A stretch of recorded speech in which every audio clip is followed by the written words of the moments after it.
Hello po, welcome back to my channel, and if you're just new here po, so please don't forget to subscribe, paki-like and share na din po. Ngayon may na-scam sa isang resort. Isa po siyang follower at subscriber ng isang sikat na YouTuber na meron na ngayong resort.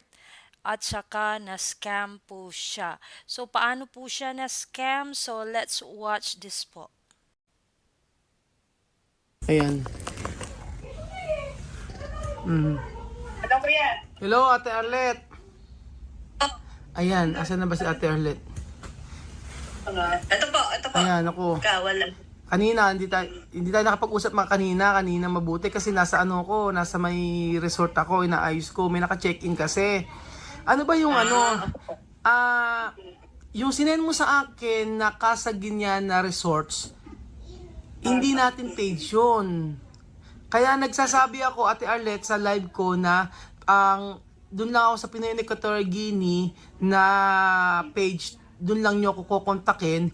And then, bago ako pa-deposit, ang sabi ko lagi sa live ko, tatawag muna ako. Ganon. Ano ba nangyari? Bakit bigla ka nagpadala ng pera? Saan ka nagpadala? Bank account? Opo, BNB ko, tapos sinend ko sa GCash. Gcash. Ano pangalan na sa Gcash? Chloe D lang yung sinend ko. So sabi ko, sino to? Sabi ko, di ba si Lenlen yung asawa mo? Sabi ko gano'n. Oo. Tapos sabi niya, hindi, sa mga auditor nga daw po. Ay, oo. Hindi, siya talaga nag-aasikaso ng mga accounts namin. So parang, ako naman, hindi ko naman inisip na walang mga ganun or something. Oo. So parang, ano na talaga, that time, parang hindi ko inisip na baka scammer. Oo. Kasi nga, kampante ako na baka, kasi may open na yung resort nyo, sabi ko, baka may page na sila. So, hindi Oo. na ako nag-doubt. Parang gano'n. Ano yung mga usapan nyo? Ayun nga po, nag-inquire ako. Sabi ko, pwede po ba magpabook sa February 8? Kasi nga, birthday, advance, gift ko sa anak ko, sa ganyan. Tapos yun, sabi po, nga daw, available naman siya. Tapos sabi niya, pero kailangan mo mag-down, ganto. Oo. Pero as subscriber nga daw, meron nga daw pong discount.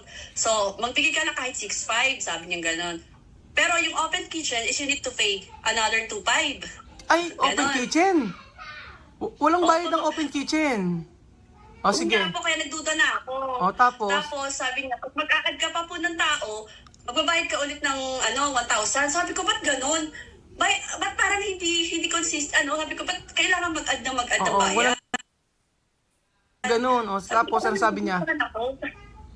Sabi niya, di, ganun. Hindi, ganun po talaga. Mahal talaga ang resort dito sa Nueva Ecija. Oo. So sabi ko, sige, okay lang po. Di, magda-down na ako. Sige, mag-send ka dito kay Chloe.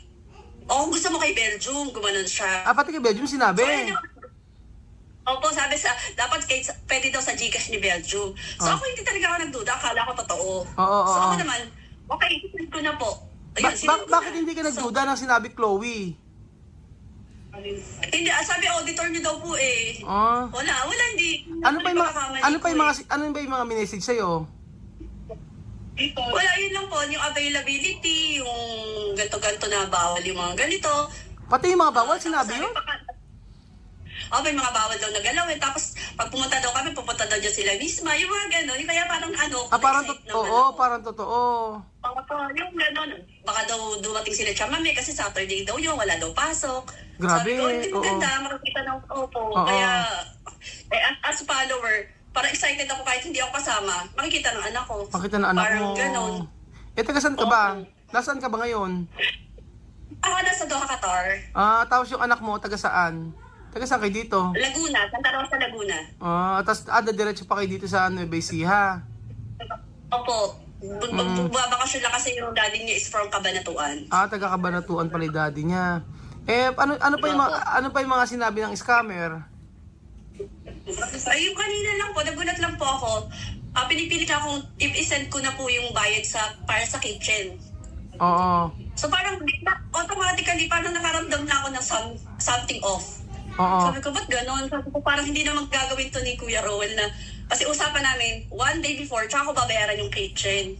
Ngayon talaga Oo. pinipilit niya akong bayaran ko, kaya bigla kita naisip sa Pinoy, sabi ko, doon ko nga siya i-message. Oo. Kaya nag-ask na ako sa'yo ng Oo, ang dami mga Tsaka message isa sa sa mga- akin. Ang dami mga message sa akin kanina. Hindi ako makareply kasi nandun ako sa may naka-check-in ngayon. Nagulat ako. Sabi ko, Ruel, ikaw ba yung ano? Kaya bigla na lang kita pinatawagan para malaman mo yung totoo. Kasi ang lagi kong sinasabi sa viewers, huwag kayong magbabayad hanggang hindi nyo ako nakakausap. Kasi pwede kong tumawag eh. Kaya yung mga ngayon, maraming nag-book ngayon, ngayong araw, pero kausap ko, natawagan ko. Mm. Kaya nga kaya nagtataka lang po ako kasi ako po yung nag-aas. Sabi ko, pwede po ba akong tumawag? Oo. Video call or audio call? Bigla niya po ako binlock. Binlock ka. Binlock ka na sinabi mo mong call. Kaya kinabahan ka na. Oo, sabi ko, something's off. Sabi ko, ba't naman ganito? Parang napaka-rude naman na Oo. after ko magbayad, bigla mo ko ibablock. Paano kita makukontak? Diba? Oo. Tapos, Kaya po yung talagang pinilit message ko po kayo. Ate Arlette, hanggang kailan ka ba? Kailan ka pa, kailan mo pa kinokontak yung scammer? Nung po, Thursday lang. Thursday lang. Thursday ko lang nagpabook nga po ako. Oo. Grabe naman ka. Wala ako. Ito yung bagong video ni Kuya Roel yung ka, tapos picture mo pa talaga. So, hindi ko inisip na, fake lang pala. Fake lang. account lang pala. Nakakasad. Nakakasad. Yun nga, maging aral sa mga viewers natin yung ganun. Kaya lang, sige Ate Arlette, ganito na lang. Bibigyan na lang kita ng discount.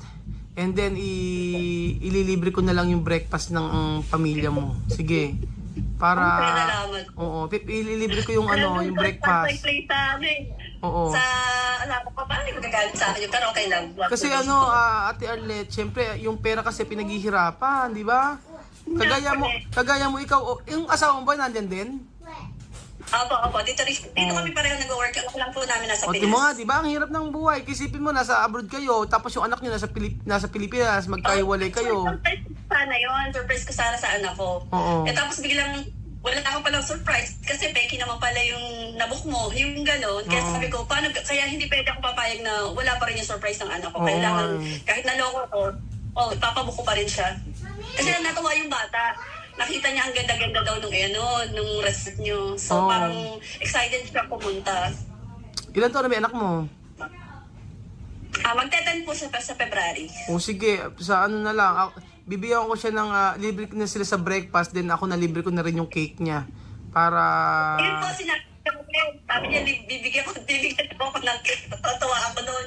sabi nga, So, yun nga po, no? So, mag-ingat po palagi. So, if you are a subscriber to this channel, no? Na si Kuya Ruel. So, tandaan po yung mga sinasabi po niya para maiwas scam po kayo. So, thank you so much for watching nga pala. And see you next time. And don't forget to subscribe po. Thank you so much.